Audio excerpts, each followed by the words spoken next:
அனைவருக்கும் இனிய காலை வணக்கம். ஒலிம்பியா ஐஏஎஸ் அகாடமி சார்பாக அப்கமிங்காக வரக்கூடிய குரூப் 2 2A ப்ரிலிம்ஸ் தேர்விற்காக தினசரி மாதிரி தேர்வில் பாலிட்டி மாடல் எக்ஸாம் நடைபெற்று கொண்டிருக்கிறது. அந்த வகையில் சிலபஸ் படி இந்த வீடியோவை பொறுத்தவரையும் 10th சோசியல் சயின்ஸில் பார்த்திங்கன்னா இந்திய அரசியலமைப்பு முதல் பாடத்திலிருந்து எடுக்கப்பட்ட 40 கேள்விக்கான விடை குறிப்புகளை முழு விளக்கத்தோடு பார்க்கலாங்க.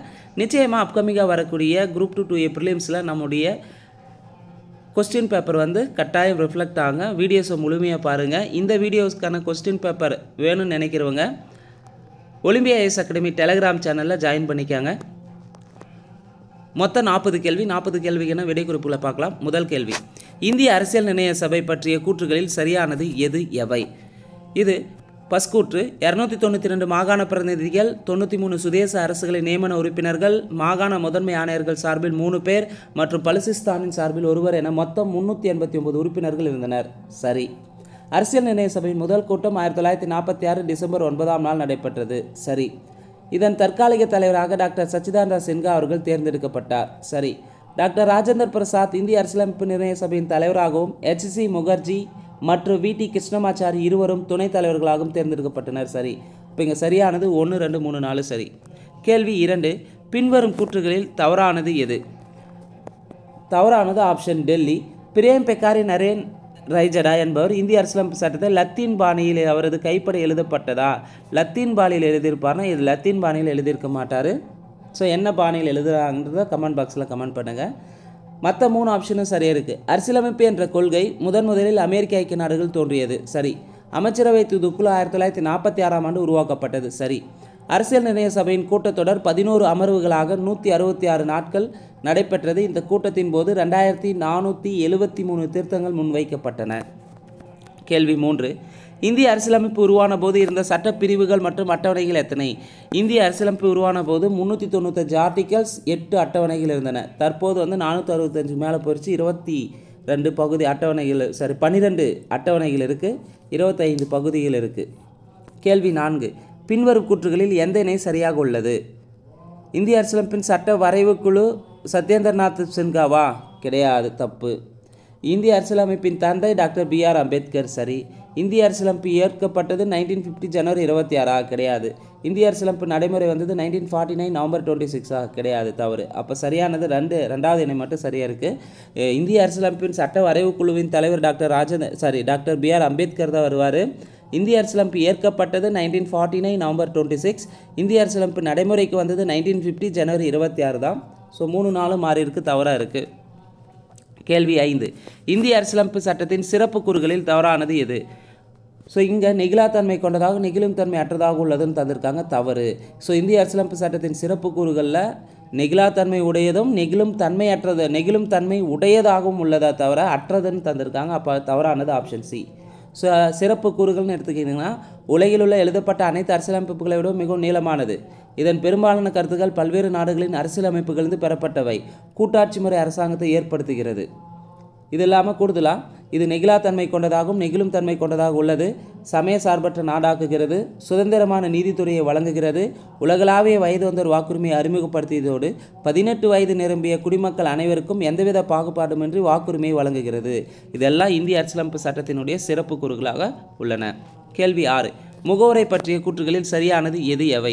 4 கூற்றில் எது சரின்னு பார்க்கலாம். முகவுரை என்ற சொல் அரசியலமைப்பிற்கு அறிமுகம் அல்லது முன்னுரை என்பதை குறிக்கிறது. சரி. இது அரசியலமைப்பின் அடிப்படை கொள்கைகள், நோக்கங்கள் மற்றும் லட்சியங்களை உள்ளடக்கியது. சரி. இது பெரும் மதிப்புடன் அரசியலமைப்பின் திறவுகோல் என குறிப்பிடப்படுகிறது. சரி. 1949ஆம் ஆண்டு ஜனவரி 22ஆம் நாள் இந்திய அரசியல் நிர்ணய சபையால் ஏற்றுக்கொள்ளப்பட்ட ஜவஹர்லால் நேருவின் குறிக்கோள் தீர்மானத்தின் அடிப்படையில் இந்திய அரசியலமைப்பின் முகவுரை அமைந்துள்ளது. ஸோ இங்கே இயர் தப்பாக தந்திருக்காங்க. எப்போ இந்திய அரசியலமைப்பின் நேருவினுடைய குறிக்கோள் தீர்மானம் ஏற்றுக்கொள்ளப்பட்டதுன்னா 1947 ஜனவரி 22. 1947 ஜனவரி 22ஆம் தேதி தான் இந்திய அரசியல் நிர்ணய சபையால் ஏற்றுக்கொள்ளப்பட்ட ஜவஹர்லால் நேருவின் குறிக்கோள் தீர்மானத்தின் அடிப்படையில் இந்திய அரசியலமைப்பின் முகவுரை அமைந்திருக்குமே தவிர 1949 கிடையாது. அப்போது 4வது கூற்று தவறு. அப்போ சரியானது 1 2 3 சரி. கேள்வி 7, நமது அரசியலமைப்பின் முகவுரையில் உள்ள சரியான தொடரை தேர்வு செய்க. இந்தியா என்பது ஒரு இறையாண்மை மிக்க சமதர்ம சமய சார்பற்ற ஜனநாயக குடியரசு ஆக உள்ளது.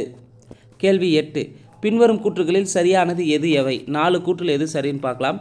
முகவரையானது 1976ஆம் ஆண்டு 42வது சட்ட திருத்தத்தின்படி ஒருமுறை திருத்தப்பட்டது. அதன்படி சமதர்மம், சமய சார்பின்மை, ஒருமைப்பாடு போன்ற 3 புதிய சொற்கள் சேர்க்கப்பட்டன. சரி. 1789ஆம் ஆண்டு பிரெஞ்சு புரட்சியின் போது சுதந்திரம், சமத்துவம், சகோதரத்துவம் ஆகியன முக்கிய முழக்கங்கள் ஆயின. இந்திய அரசியலமைப்பின் முகவரில் இவற்றிற்கு முக்கியத்துவம் தரப்பட்டுள்ளது. சரி. சிட்டிசன் என்ற சொல் சிவிஸ் என்னும் லத்தீன் சொல்லிலிருந்து பெறப்பட்டது. இதன் பொருள் ஒரு நகர அரசியல் வசிப்போர் என்பதாகும். சரி. இந்திய அரசியலமைப்பு இந்தியா முழுவதும் ஒரே மாதிரியான ஒற்றை குடியுரிமை வழங்குகிறது. சரி. அப்போ சரியானது 1, 2, 3, 4 சரி. கேள்வி 9. இந்திய அரசியலமைப்பின் ஆதாரம் எதுனா இந்திய குடிமக்கள் தாங்க. கேள்வி 10. குடியுரிமையை பற்றி குறிப்பிடும் பகுதி பகுதி 2. குடியுரிமை பார்த்தீங்கன்னா பகுதி 2 ஆர்டிகல் 5லிருந்து 11 பற்றி குறிப்பிடுகிறது. கேள்வி 11. பின்வரும் நிகழ்வுகளை காலவரிசைப்படி அமைந்துள்ளதை தேர்வு செய்க. குடியுரிமை சட்டம், 44 சட்ட திருத்தம், சர்க்கரையா குழு, ராஜமன்னார் குழு. குடியுரிமை சட்டம் 1955 இயற்றப்பட்டது. 44வது சட்டம் 1978. சர்க்கரையா குழு 1983. ராஜமன்னார் குழு 1969. அப்போ இங்கே சரியான விடை ஆப்ஷன் டெல்லி 1, 4, 2, 3.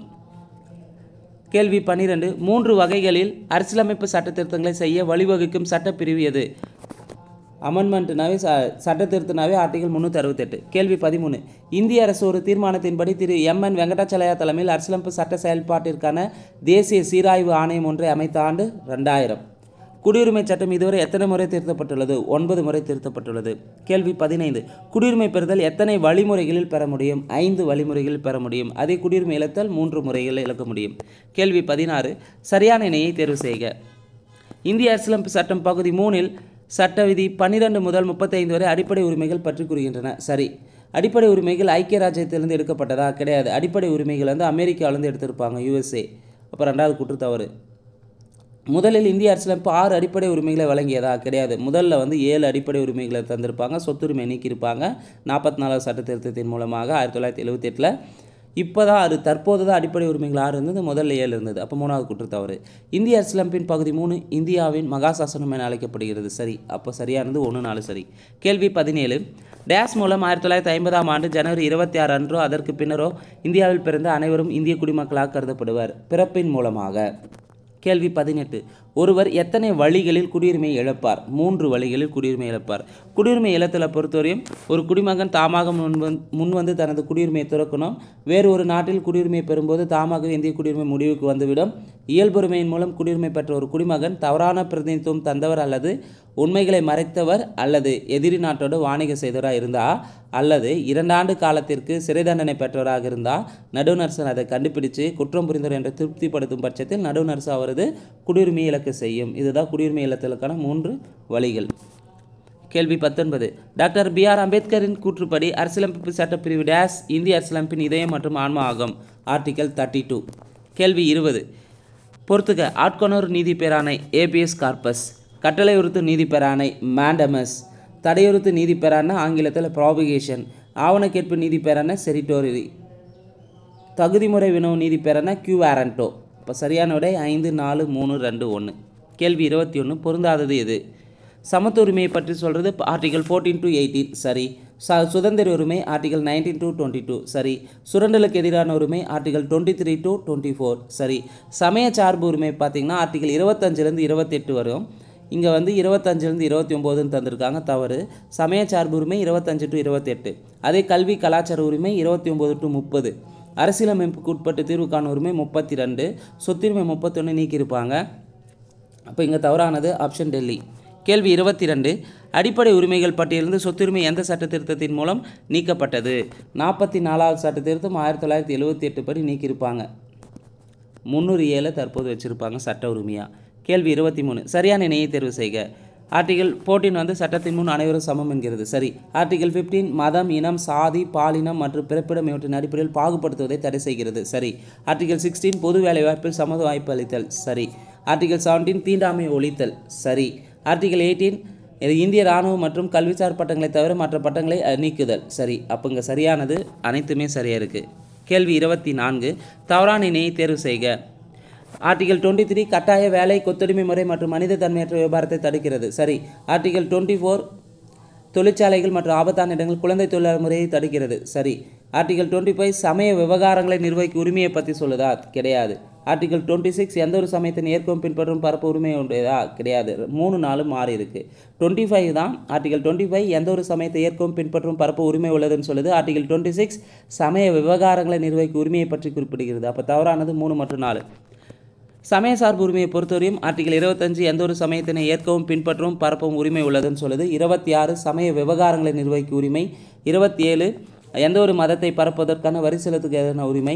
28 என்ன சொல்லுதுன்னா ஆர்டிகல் 28 மதம் சார்ந்த கல்வி நிறுவனங்களில் நடைபெறும் வழிபாடு மற்றும் அறிவுரை நிகழ்வுகளில் கலந்து கொள்ளாமல் இருக்கும் உரிமையை தருகிறது. அதே கல்வி கலாச்சார உரிமையை பொறுத்தவரையும் ஆர்டிகல் 29 சிறுபான்மையினரின் எழுத்து மொழி மற்றும் கலாச்சார பாதுகாப்பை தருகிறது. ஆர்டிகல் 30 சிறுபான்மையினரின் கல்வி நிறுவனங்களை நிர்வகிக்கும் உரிமை அரசியலமைப்புக்கு உட்பட்டு ஆர்டிகல் 30 என்ன சொல்லுதுன்னா சிறுபான்மையினரின் கல்வி நிறுவனங்களை நிர்வகிக்கும் உரிமையை தருகிறது. இது இல்லாமல் அரசியலமைப்புக்கு உட்பட்டு தீர்வுக்கான உரிமையை பற்றி சொல்கிறது ஆர்டிகல் 32 தனிப்பட்டவரின் அடிப்படை உரிமைகள் பாதிக்கப்படும் போது நீதிமன்றத்தை அணுகி உரிமையை பெறுதலை பற்றி குறிப்பிடுகிறது. கேள்வி 25 இந்திய அரசியலமைப்பு சட்டப்பிரிவு 352 கீழ் குடியரசுத் தலைவரால் அவசர நிலை அறிவிக்கப்படும் பொழுது இந்திய அரசியலமைப்பு சட்டப்பிரிவு டேஸின் கீழ் உத்தரவாதம் அளிக்கப்பட்ட சுதந்திரம் தாமாகவே நிறுத்தப்படுகிறது. ஆர்டிகல் 19 கீழ் உத்தரவாதம் அளிக்கப்பட்ட சுதந்திரம் தாமாகவே நிறுத்தப்படும். கேள்வி 26 அரசு நெறிமுறை கோட்பாடுகள் பற்றிய கூற்றுகளில் தவறானது. இது அரசு நெறிமுறை பற்றிய கோட்பாடுகளை பொறுத்தவரையும் பகுதி 4 இருக்கும். ஆர்டிகல் 36லேருந்து 51 வரை இருக்கும். இங்கே 52ன்னு தந்திருக்காங்க. தவறு. அரசியலமைப்பு சட்டம் வழிவகுக்கும் நெறிமுறைகளுக்காக தனியாக எந்த ஒரு வகைப்பாட்டின் கொண்டிருக்கவில்லை. சரி. இது புதுமையான சிறப்பு அம்சம்னு சொல்லிட்டு டாக்டர் B.R. அம்பேத்கர் சொல்லியிருப்பார். சரி.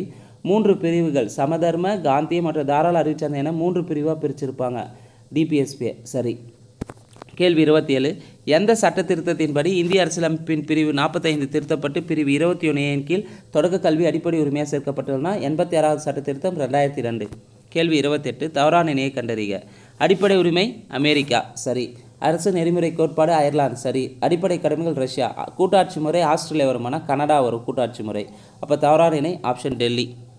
கேள்வி 29 நடுவண் மாநில அரசுகளுக்கு இடையேயான அதிகார பகிர்வினை பற்றி குறிப்பிடும் அட்டவணை எது? 7வது அட்டவணை. கேள்வி 30 நிதி உறவுகள் பற்றிய கூற்றுகளில் சரியானது எது எவை? நிதி உறவுகளை பொறுத்தவரையும் இந்திய அரசியலமைப்பின் சட்டம் பகுதி 13 சட்டப்பிரிவு 268லிருந்து 293 வரை உள்ள பிரிவுகள் நடுவண் மாநில அரசுகள் நிதி சார்ந்த உறவுகளை பற்றி விளக்குகிறது. ஸோ இங்கே நிதி சார்ந்த உறவுனா பகுதி 13 வருமானா? கிடையாது. பகுதி 12 நிதி சார்ந்த உறவை பற்றி சொல்லுது 268லேருந்து 293 வரை. அப்போ முதல் கூற்று தவறு. இந்திய அரசியலமைப்பு சட்டப்பிரிவு 280 கீழ் குடியரசுத் தலைவரால் நியமனம் செய்யப்பட்ட நிதிக்குழு பரிந்துரையின் அடிப்படையில் நடுவண் அரசால் சில வரிகள் விதிக்கப்பட்டு வசூலிக்கப்பட்டு நடுவண் அரசாலும் மாநில அரசாலும் பிரித்து கொள்ளப்படுகின்றன. சரி. நடுவண் மாநில அரசுகளின் உறவினை விசாரிக்க மறைந்த முன்னாள் பிரதமர் திருமதி இந்திரா காந்தி அவர்கள் இப்போ ரீசெண்டாக குரூப் 4 கொஸ்டினில் யாருடைய ஆட்சி காலத்தில் சர்க்கரையா குழுவினை நியமிச்சிருப்பாங்கன்னா இந்திரா காந்தி பீரியடில் 1983 அமைச்சிருப்பாங்க.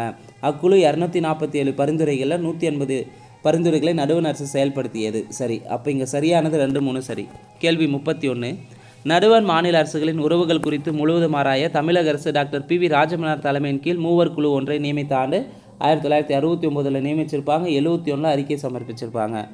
கேள்வி 32 அலுவலக மொழிகள் பற்றி குறிப்பிடும் சட்ட விதிகள். அலுவலக மொழிகளை பற்றி சொல்கிறது ஆர்டிகல் 343லேருந்து 351 வரை அலுவலக மொழிகளை பற்றி குறிப்பிடுகிறது. கேள்வி 33 பொறுத்துக. செம்மொழிகள் அறிவிக்கப்பட்டவை. தமிழ் எப்போ அறிவிச்சாங்கன்னா 2004. சமஸ்கிருதம் 2005. தெலுங்கு 2008. கன்னடா 2008. மலையாளம் 2014. சரியான விடை ஆப்ஷன் பாம்பே. ஸோ தற்போது எத்தனை செம்மொழிகள் அறிவிச்சிருக்காங்கன்றதை கமெண்ட் பாக்ஸில் கமெண்ட் பண்ணுங்கள். தற்போது ரீசெண்டாக. கேள்வி 34 இந்தியாவில் அவசர நிலைகள் அறிவிக்கப்பட்ட ஆண்டுகளில் தவறானது. இந்தியாவில் அவசர நிலை எப்போல்லாம் அறிவிச்சாங்கன்னா 1962, 71, 75 இந்த 3 ஆண்டுகள் அறிவிச்சிருப்பாங்க. 81 கிடையாது. அப்போ தவறானது ஆப்ஷன் டெல்லி. கேள்வி 35 அதிகபட்சமாக அவசர நிலையின் காலம் எத்தனை ஆண்டுகள் இருக்க முடியும்? அதிகபட்சமாக 3 ஆண்டுகள் இருக்க முடியும். கேள்வி 36 இந்தியாவில் முதன்முறையாக டேஸில் பஞ்சாப் மாநிலத்தில் குடியரசுத் தலைவர் ஆட்சி நடைமுறைப்படுத்தப்பட்டது. இந்தியாவிலே முதல் முறையாக 1951 பஞ்சாப் மாநிலத்தில் குடியரசுத் தலைவர் ஆட்சி நடைமுறைப்படுத்தப்பட்டுள்ளது. கேள்வி 37 அரசியலமைப்பு சட்டத்திருத்தம் பற்றிய பகுதி மற்றும் சட்ட விதியை கூறுக. இந்திய அரசியலமைப்பு சட்டத்திருத்தம் பற்றிய பகுதி பகுதி 20 ஆர்டிகல் 368. கேள்வி 38 அரசின் பல்வேறு நிலைகள் அவற்றுக்கிடையான தொடர்பு மற்றும் பங்களிப்புகள் குறித்து புதிய நோக்கத்தோடு ஆராய உச்சநீதிமன்றத்தின் முன்னாள் தலைமை நீதிபதி பூஞ்ச் தலைமையில் எந்த ஆண்டு 3 உறுப்பினர்களை கொண்ட ஒரு ஆணையத்தை அரசு அமைத்தது? பூஞ்ச் தலைமையிலான ஆணையனாவே ஏப்ரல் 2007. 39வது கேள்வி, அரசியலமைப்பின் 368வது பிரிவு எத்தனை வகைகளில் அரசியலமைப்பு சட்ட திருத்தங்களை செய்ய வழிவகுக்கிறது? 3 வகைகளில்.